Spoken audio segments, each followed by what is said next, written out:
Welcome back to my channel, everybody. If you don't know who I am, my name is Lindsay, and I am the review queen. But wait, where's my crown? Well, today I'm not reviewing anything. Today I'm giving you guys an update about things. First of all, if you're wondering what that is in the background, that's parts to my daughter's new bed. She's getting a new bed as well as getting a new bedroom this year.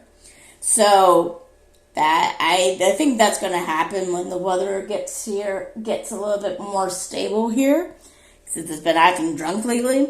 Now, right now, it's acting typical Swedish spring, raining, cloudy, right? It's like 7 degrees Celsius here at least, which, if I do the conversion right, it's like near the 50s, maybe? I'm still trying to adapt to converting from Celsius to Fahrenheit. But anyway, earlier last week it was snowing, so I thought Marilyn's mother was drunk. Anyway, yeah, so my daughter's in the process of getting her own room and a new bed and all this other stuff, but when that's going to happen, I don't know yet. So if you're wondering what that was, that's what that is. And so, also, I am not feeling well at the moment. My allergies are acting up. We have 2 different types of pollen out right now in this part of Sweden that is making my asthma crazy, and that's birch pollen and salo pollen.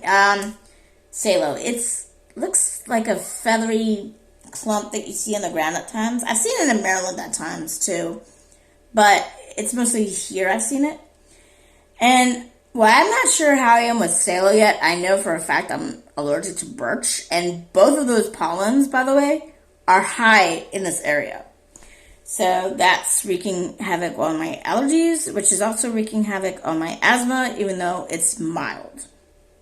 So I'm hoping that this goes away, because if my asthma is triggered enough, I'm probably going to be coughing for at least a month.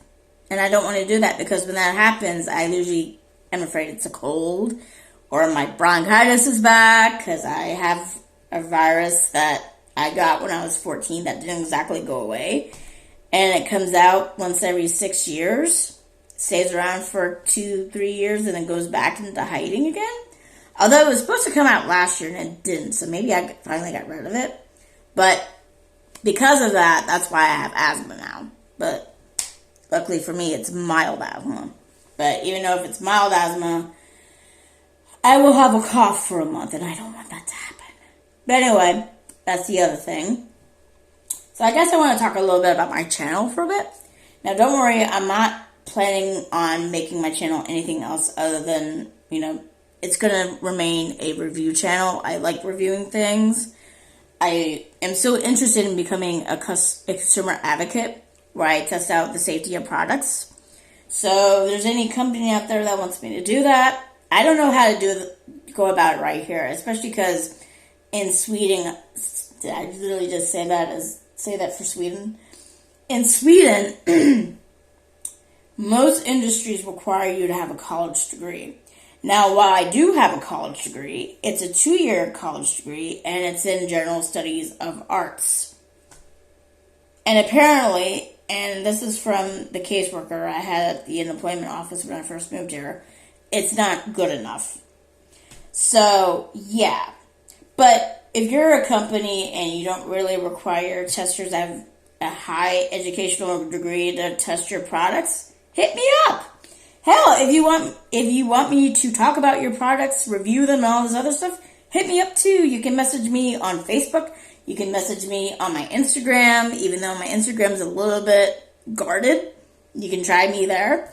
And also, I think my email address is listed on my YouTube account. So, on the page with my channel on it. So, yeah. Only if you're a company. Okay. I just heard something really weird, like a scream. This house has been in an activity lately. I'll make a video about that eventually. My paranormal experiences in Sweden, part 2, since there is a part 1. When I lived in the last house. Because This house didn't have activity initially, and then all of a sudden, it's starting to increase in activity in really weird ways. Even the area near here is beginning to come alive with something. But, I'll talk about that in another video. And while, like I said, I prefer to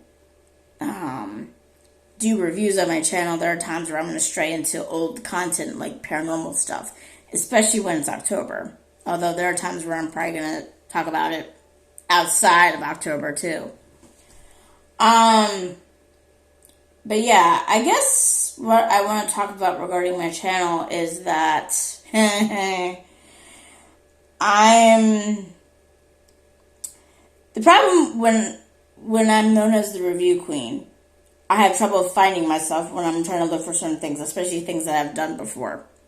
Like today, I was double checking on YouTube when I was at the store to see if I'd done a review on a certain product before that's related to Starbucks. And I couldn't find it under the Review Queen or the Review Queen 82. It only came when I said Lindsay Starbucks.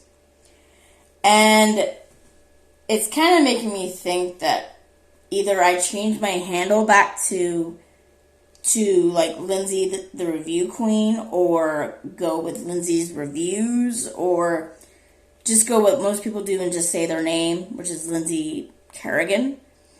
And in a way that kind of makes sense, especially from the perspective that when I started my channel as a way to promote my novel, which is Immortal Love, because I've been a published writer since 2014. I was a published writer first before I became a YouTuber. But when I started my channel in 2018, I was known as Lindsay C, or Lindsay, I guess. Lindsay, yeah. But anyway, let me know what you guys prefer. I know I shouldn't really ask you guys. I should just go with what my gut feeling is telling me. But since I'm second guessing myself right now to the point where I can't just trust my gut feeling, I guess I'm leaving it to you guys. And if you guys don't say anything, I mean, I'm going to take that to mean that you guys are content with me being the review queen. Okay? Despite what my second guessingness is, but that's not really a word. I guess what I should say is, despite what I'm second guessing myself on. So, and that's another thing. I don't think I mentioned this in my Truth and Drink video when I talked about my diagnosis, but it causes me to second guess myself a lot. Not in ways where I'm concerned about what other people think about me. More like, I don't feel, actually that's a lie.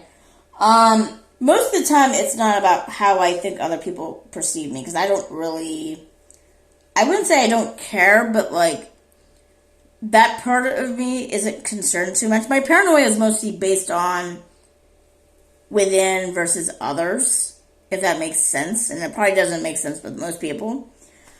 Okay, let me put it this way, because this is tied into the other thing I want to talk about. So, if you don't know, my first novel is a vampire romance. It's also classified as a contemporary romance. And I haven't published a book since I published that book, which was 10 years ago. Because I published that book before a few months before my daughter was born. I was heavily pregnant when I published that book. And because my goal was to get published before my daughter was born. Because then I would have an 18-month-old and a newborn to take care of. And I wanted it done by that point. And so I thought, okay, well, now that I'm done with my first novel, it should be easy for me to write another novel. Here's the problem with me. While most writers struggle about what kind of ideas to write about, me, I have the opposite problem, where there's just so much ideas floating around in my head that I can't focus. And my focus is crap. It's absolutely pure crap. I'm going to say that right now. It's pure crap. And the funny thing is, when I wrote Immortal Love, I told myself, make sure you're very focused about what you write. Make sure you focus on this one story rather than think about other stories to write about. And it worked. It surprisingly worked, and I was able to focus on Immortal Love with no problem. I was able to write it and then publish it. And you would think I would do that with the next novel. No. And I've been having trouble getting myself to focus like that again. Now, I don't know it's because my disorder is getting worse in the sense of attention span or what, but, yeah. So I'm having trouble focusing on what to write. Now, one thing I decided not to write after I was done with my vampire romance was vampires for a while, because I got kind of, burned out on writing vampires. And I definitely got burned out on writing about romance. I also learned an important lesson from publishing, that vampires are a phase. Now, I did begin writing my novel before the big vampire craze in the late 2000s. You know, like with Twilight and with the Vampire Diaries, Vampire Academy, all those vampire movies. And then, when I published my novel in 2014, that's when the vampire craze basically died. And hence, you know, I kind of struggled to sell my book. Although, I'm not going to say it was a total flop. It's not a total flop. The book has made me, like, almost $300, which is not bad. But that has not been in 1 year. That's been in the course of 10 years. And the book was popular initially when I first published it in 2014. And while it's still selling on some levels, since vampires are not popular right now, you know, there's no reason for it to really soar at the moment. However, the other issue I learned is that people, despite what I thought, are not big into romance novels either. So I kind of steered away from writing romance, and I'm more focused on writing like thriller stuff at the moment. And then, you know, I was also writing about the Fae because Karen Moaning, who writes the Highlander series, and I don't think it's the same Highlander series you see on TV. I think it's different. In the Fever series, she inspired me to write about the Fae. And I'm still interested in writing some stories about the Fae, too. Because I am fourth generation Irish American. You know, my great-grandfather was the first one to be born in America. Well, everybody else, like his parents, his grandparents, and his great-grandparents all came from Ireland. And, you know, the Fae are really big in Ireland. But the problem I'm having now is that there's so much ideas I want to write about and so many plots that it's hard for me to, like, really, you know, focus. And then, a few weeks ago, I decided to just say, you know what, let's put fictional stuff on hold right now, and let's focus on true stories. Meaning, I wanted to write about my experiences with the paranormal, because I'm interested in the paranormal. And I've been experiencing the paranormal on some level since I was 8. I did have an experience when I was like 4, but I didn't really chalk it up to being paranormal at the time, because I didn't know what ghosts were. I didn't know what the paranormal was when I was 4 years old. And so I just passed it off as just pure imagination. But I've thought about it over the years, and it is a little bit messed up about what happened to me that day, but I'll write about that in my novel. And so I'm basically writing a true story about my experiences with the paranormal. Now, not just dealing with Paranormal Activity, dealing with other stuff too that have encountered or dealt with. Like, to give you guys an example, I have out-of-body dreams. Like, I'll be seeing and doing things through somebody else, which, by the way, is a little bit unnerving. And I do have some sort of psychic ability, although I don't call myself a psychic. Because usually when I have, you know, the visions, I usually pass it off as something else. That's the funny thing about me. while I am a believer in the paranormal and all this other stuff, I tend to approach stuff skeptically first. And I'm also the type of person that's the wait and see variety. Like, I won't believe it until I see it. So, that kind of happens when it comes to the psychic visions. Because, like, usually I'm like, okay, this is based on some sort of fear or some sort of thing that I'm worried about and whatnot. I'm not going to really worry about it and stuff like that. I'm not going to think it's a vision and stuff. But, yeah, I've had visions come true and stuff. But I don't like to call myself a psychic because there's a huge chance that it may not happen at all. And the thing is, when you have some sort of power or ability, we'll call it ability, it's always better to be responsible with it. You don't want to say, in other words, you don't want to think you have a vision, call, like, say, the U.S. government, saying, I think something bad's going to happen soon, and it never happens. And that could be with my background with being an amateur geologist, is that, especially with disasters, you don't want to cause panic and then have nothing happen and then totally destroy things in a different way than what a disaster would do, if you know what I'm saying. Like, in other words, if I had a vision a volcano was going to erupt, I wouldn't call a town and say, you better evacuate the town because I just had a vision that a volcano near your area is going to explode. Because the thing is, if they panic, they evacuate, and the volcanic eruption never comes, you literally just destroyed the town. And it's not by a natural disaster, it's by, killing it financially and stuff. Killing people's faith in science and all this other stuff. So, yeah, you want to be responsible with those kind of things.